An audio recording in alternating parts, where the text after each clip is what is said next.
آپ مسلمانوں کو قتال پر ابھاریے۔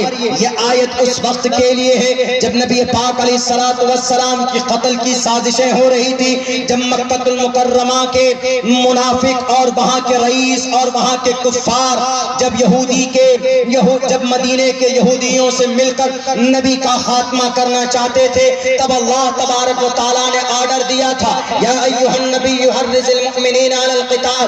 اپنے گھر کو بچانے کے لیے سپریم کورٹ بھی کہتا ہے کہ سیلف ڈیفنس کے لیے آپ تلوار اور ہتھیار اٹھا سکتے۔ ہمارے بھارت کے اندر چائنا حملہ کرے تو ہمارے بھارت کے سینک ہاتھ پہ ہاتھ دھر کر بیٹھے نہیں رہیں گے۔ اسی لیے اللہ کے نبی کو یہ آرڈر دیا گیا تھا، وَأَعِدُّوا لَهُم مَّا اسْتَطَعْتُم مِّن قُوَّةٍ، انہی دشمنوں کے تعلق سے۔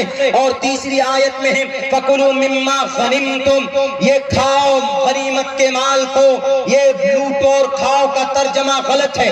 جب پہلے زمانے میں جنگ ہوتی تھی تو ایک طرف جیتنے والا بادشاہ دوسرے طرف ہارنے والا بادشاہ ہوتا تھا۔ جیتنے والا بادشاہ ہارنے والے اگینسٹ پارٹی، سامنے والے کے جو بھی دولت اور جو بھی مال ہے، جو بھی آلات ہیں، ان سب کے اوپر قبضہ کرتا تھا۔ فَكُلُوا مِمَّا غَنِمْتُمْ کا یہ مطلب آج بھی ہمارا ملک بھارت اگر چائنا کے 5 کلومیٹر پر قبضہ کر لے تو کیا چائنا کی 5 کلومیٹر کی وہ زمین کیا بھارت استعمال نہیں کر سکتا؟ کر سکتا ہے۔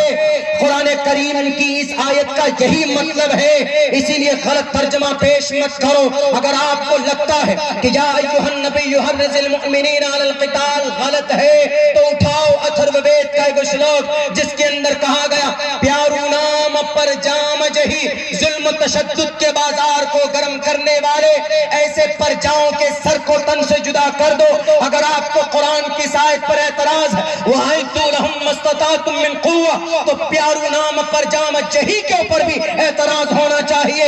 اگر آپ کو فَكُلُوا مِمَّا غَنِمْتُمْ پر اعتراض ہے تو دوسرا منتر ہے تُوَمْتُورِيَ تَرُوشَّتَهَا، اپنے شترو کو مارو اور ان کے بچے ہوئے دولت کے اوپر قبضہ کرو۔ یہی مطلب قرآن کریم کی فَكُلُوا مِمَّا غَنِمْتُمْ کا ہے۔ نہیں سمجھ میں آتا ہے تو آؤ میرے اسکول کے اندر، آؤ مولانا کے مدرسے کے اندر بیٹھ کر تم کو مولانا بتائیں گے کہ قرآن کریم کا کیا مطلب ہوتا، آیتوں کا کیا مطلب ہوتا۔ اپنے ان بےایمان، بے ضمیر فروش ایمان میڈیا والوں کے کہنے پر جو تم چلاتے ہو، 114 سال پرانا مدرسے کو اسی آروپ میں جلا کر بھسم کر دیا کہ قرآن کریم کی تعلیم ہوتی ہے ان مدرسوں کے اندر، اس لیے ہم نے مدرسے کو جلایا۔ یاد کرو اس وقت کو، قرآن پڑھنے والا 1799 میں ٹیپو سلطان جس نے تلوار اٹھائی تھی تو انگریز کے پسینے چھڑا دیے تھے۔ یاد کرو اس وقت کو جب 1755 کے اندر علی وردی خان قرآن کریم پڑھتے تھے تو انگریز کے کانوں کے اندر ان کے کان پھٹنے کو تیار ہوتے تھے۔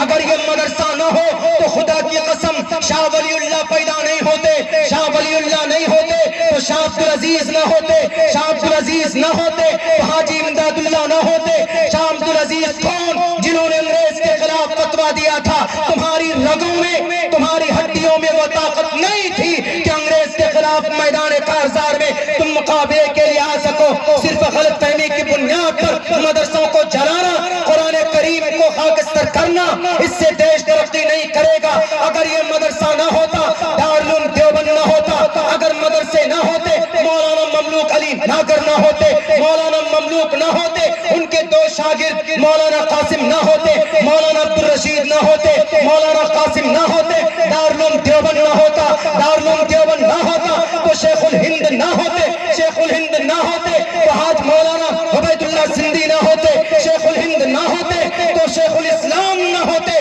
پتا ہے کون شیخ الاسلام؟ وہ شیخ الاسلام حسین احمد مدنی، مولانا ارشد مدنی کے ابا، مولانا محمود مدنی کے دادا، مولانا اسد مدنی کے ابا محترم، وہ شیخ الاسلام جنہوں نے انگریز کے سامنے میں کفن باندھ کر کہا تھا، انگریز کے سامنے میں جواب دینے والا کوئی مرد مجاہد اگر اس دھرتی کے اوپر پیدا ہوا ہے تو اس کا نام شیخ الاسلام۔ اور شیخ الاسلام پیدا ہوئے کہاں سے؟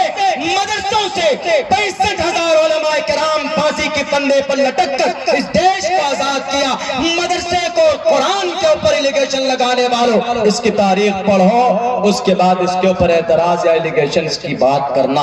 میرے بھائیوں، غلط فہمی کی بنیاد پر آج اس طرح کے قوانین آ رہے ہیں، ورنہ قرآن اور شریعت کسی کے لیے نقصان دہ نہیں ہے، بلکہ اگر اس کو جڑ سے بنیادی طور پر دیکھا جائے تو سماج کی، سوسائٹی کے فائدے کے لیے ہے۔ یونیفارم سول کوڈ کی مخالفت ہم اس لیے کرتے ہیں، 600 سے زیادہ مذہبی قوانین ہیں، ان میں سے کسی کو نہیں چھیڑا گیا، صرف مسلم پرسنل لا کو چھیڑا گیا ہے، اسی لیے ہم لوگ اس کی کلیئریفائی کرتے ہیں۔ اللہ سے دعا کرتا ہوں کہ اللہ تبارک و تعالیٰ کہنے سننے سے زیادہ ہم تمام مسلمانوں کو اپنی شریعت پر عمل کی توفیق دے۔ وآخر دعوانا الحمدللہ رب العالمین۔ السلام علیکم۔